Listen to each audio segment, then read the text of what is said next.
sering menyimak informasi yang ada di grup dan pastinya responsibel.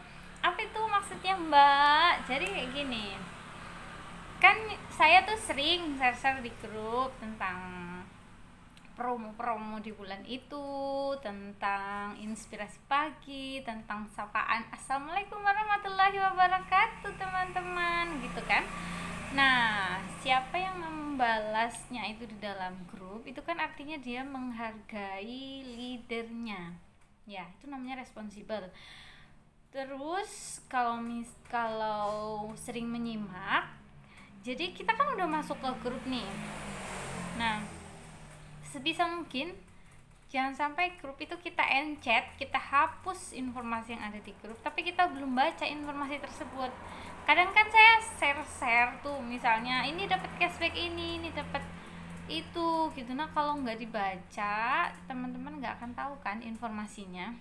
Kalau kita jadi reseller aja nggak peduli sama hal-hal kayak gitu, gimana kita mau menjualkannya gitu loh.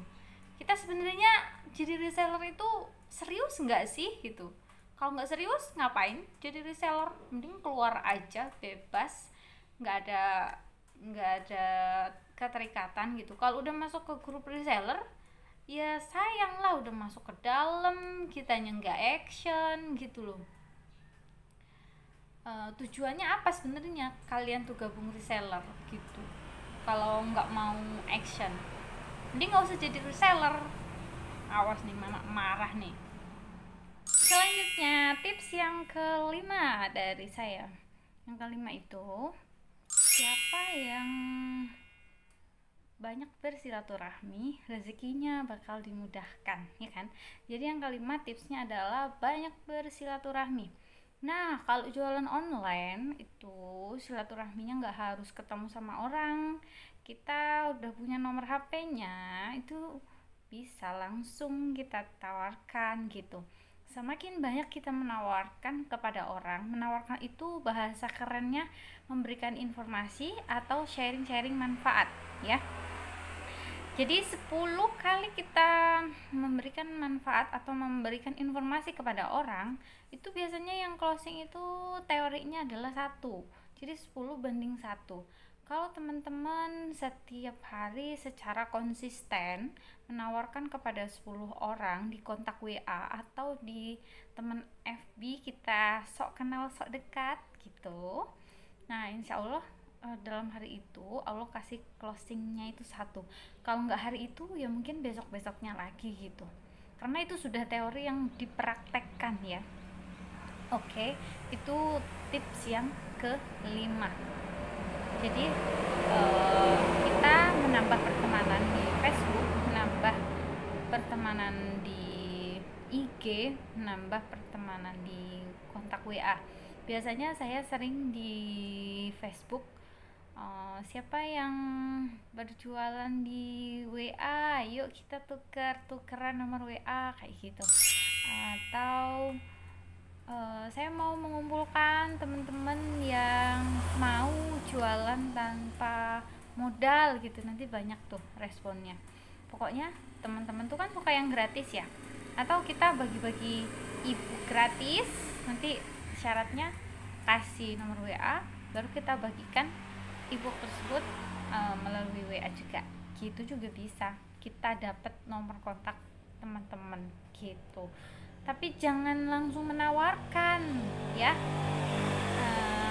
Pokoknya kalau punya teman baru ya kita sok kenal sok dekat dulu, tanya tentang keluarga dan lain-lain. Nanti juga lama-lama kalau liatin story kita terus juga bakalan kepincut, karena ada kondisi dimana saya menawarkan hari ini tapi orang tuh ikut arisan itu beberapa bulan kemudian, bahkan ada yang 1 tahun kemudian, karena bisa jadi mereka itu sedang melihat aktivitas kita, atau mereka itu sedang mencari dana gitu, apakah kita terpercaya atau enggak dan lain-lain kan. Mereka butuh kepercayaan kan gitu, makanya kita terus aja sharing di Facebook, ngebrandingkan diri kalau kita itu jualan loh gitu. Toko online-nya harus buka setiap hari. paham ya? Kalau ada yang mau ditanyakan boleh langsung di kolom komentar. Oke, untuk tips yang keenam dan terakhir di part 2, yaitu melakukan marketing langit sebelum marketing bumi. Apa itu maksudnya? Marketing langit. Allah ciptakan langit, jadi marketing langit itu yang pertama itu sholat tepat waktu. Nah, ini saya sendiri juga remind diri sih, kadang-kadang tepat waktu, kadang-kadang enggak. Jadi ayo kita ubah diri kita sebelum kita ubah orang lain ya.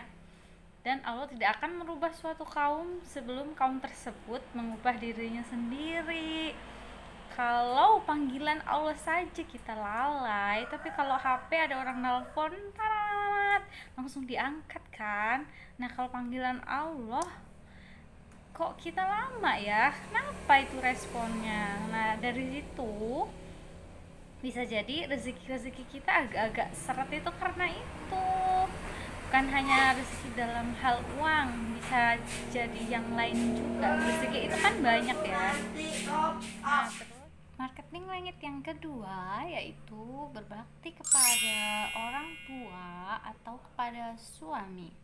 Seperti yang kita tahu bahwa berbakti itu artinya kita melakukan apa yang disuka oleh orang tua ataupun oleh suami.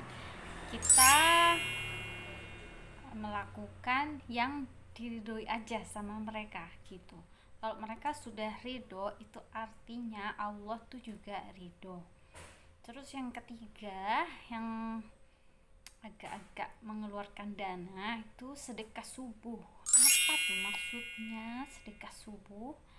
Jadi ketika kita sholat subuh, kan kita tahu ya bahwa malaikat-malaikat itu datang ketika subuh untuk membagi-bagi rezeki sama kita.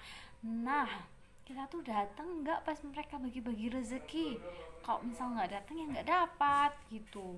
Nah, jadi ketika pagi-pagi kita sediakan kain celengan kayak gini, celengan gitu, kita tulis sedekah subuh.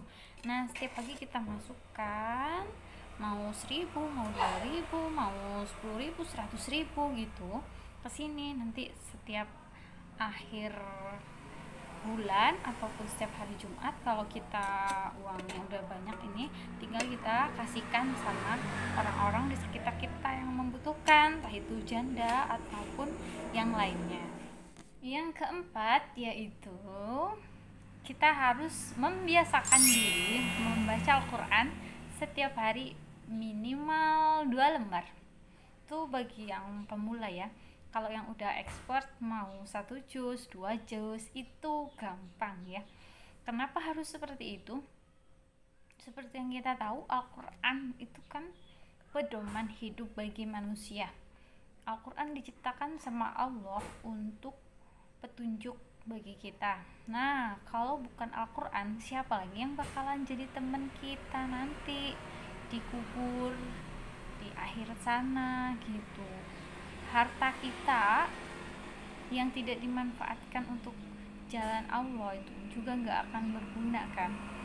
Jadi kita hidup di sini sebentar, ya udah kita manfaatin waktu yang 24 jam itu, jangan semuanya untuk dunia. Jadi membaca Al-Quran 2 lembar itu berapa sih paling? Berapa menit? 2 menit paling, ya kan? Nggak ada lah 5 menit pokoknya, nggak 2 menit, 5 menit paling ya. Jadi gitu ya.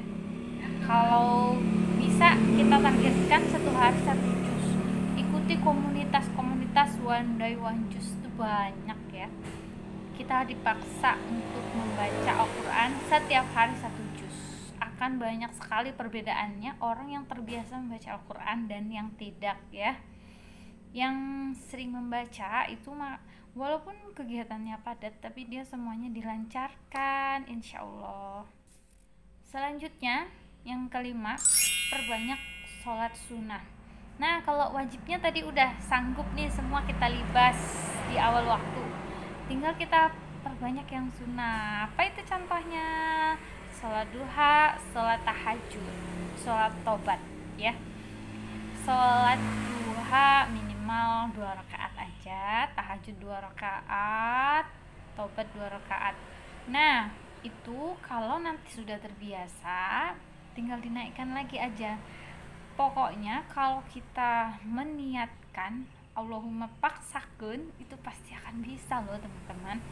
Apalagi kita sering membaca keutamaan sholat duha ya. Sholat duha itu kan untuk apa ya, dia kayak wujud syukur kita supaya sendi-sendi kita itu ikut bersujud kepada Allah, memohon ampun dan berterima kasih atas hidup yang dikasih sama Allah gitu. Oke, sepertinya cukup sekian tips dari saya. Ada 3 tips ya, dan itu mengakhiri jumpa kita pada channel kita kali ini. Nah, kok bisa sih dengan cara seperti itu semua bisa mendapatkan bonus? Nah, kalau untuk mendapatkan bonus 10 juta itu yang saya pegang itu kalian harus naik level ya. Nggak hanya di reseller saja. Kan level-levelnya itu banyak. Yang pertama reseller dulu, baru EPC, baru EPD, baru GEPD. Saya masih di level EPC ya. Ketika dalam 1 tahun penjualan kita sampai 2.500 unit, nah itu nanti kita dapat 10 juta.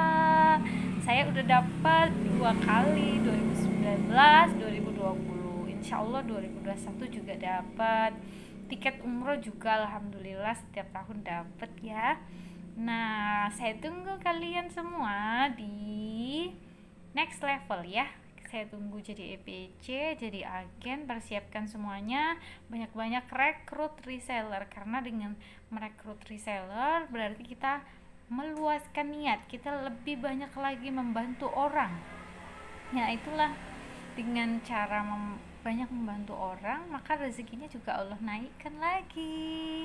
Alhamdulillah banyak sekali yang saya dapatkan, dari 3 raksa sampai bisa melunasi mobil, sampai bisa melunasi hutang-hutang saya yang sampai 350 juta. Ya kiranya itu aja lah yang bisa saya sharingkan untuk kali ini ya. Bye bye, assalamualaikum.